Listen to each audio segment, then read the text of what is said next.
Tapos halo-haloin natin siya, guys.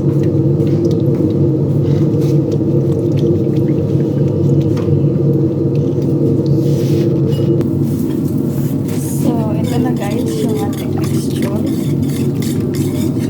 Salang na natin siya sa apoy. Ayan. So, ihit na natin ito. Halo lang ng halo.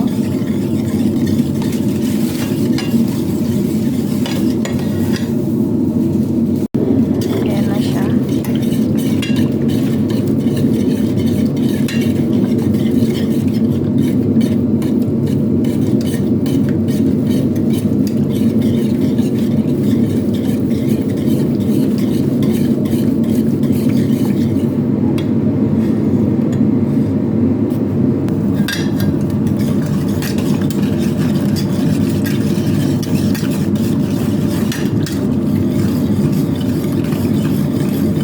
Tagal ko wala.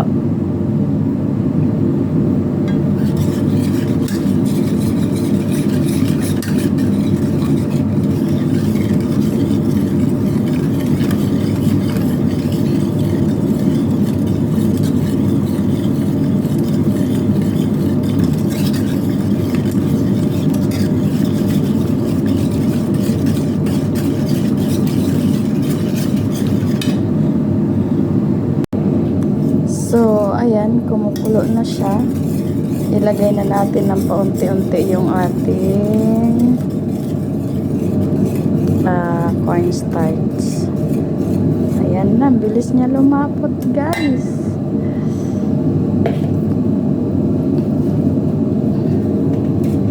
Hindi pa nga nakahalo lahat. Naglap siya agad.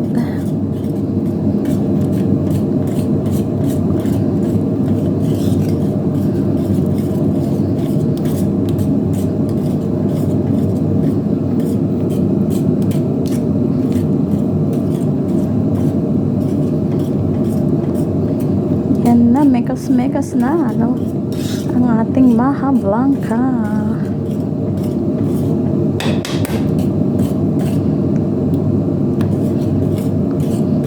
Si Maha Achid Blanca, charos.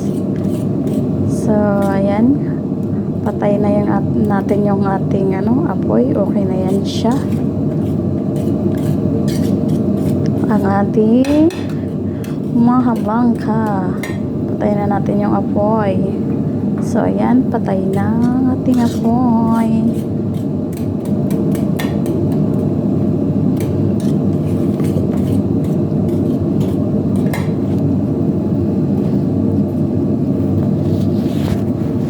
Yan na ang ating Maha Blanca.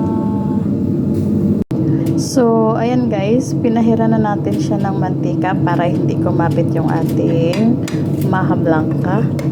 Ngayon ay isasalin na natin siya dito sa ating Sinea or Pyrex. Salin na natin siya dyan. O, diba?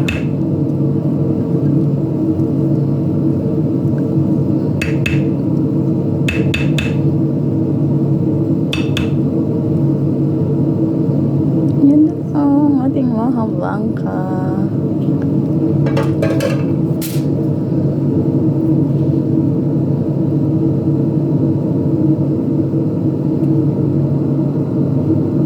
Palalamagin muna natin ito siya sa ref.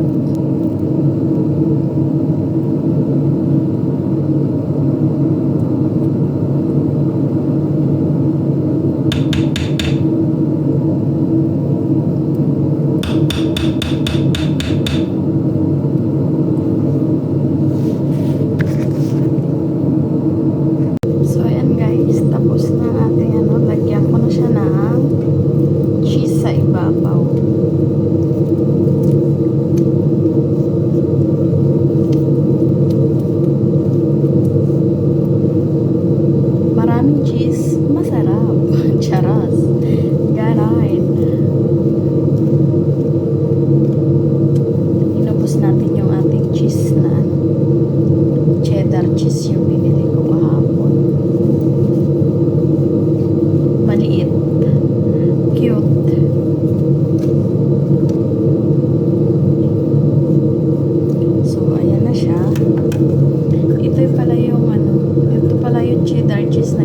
ko. Maliit lang siya. 250 pesos. Tapos ilatag lang natin yung ating cheese. Sa amin lang naman to. Hindi naman to sa kanila. Kasi baka hindi naman ito sila nito kumakain. So, ayan. Tapos na ang aking mga bangka. Papalamigin na lang natin sa ref. So guys, ito na yung ating Maha Blanca. Hindi tayo gumamit ng asukal dito. Ang ginamit ko condensed milk. Tapos naglagay ako ng cream. Tapos kasi medyo malapot nung wala pang gatas, naglagay ako ng gatas. Kaso wala nga condense, yung gatas na lang na dito yung ginamit ko. Tapos yun, naglagay na ako ng cornstarch. Tapos ayan na, Maha Blanca na siya. Thank you for watching guys.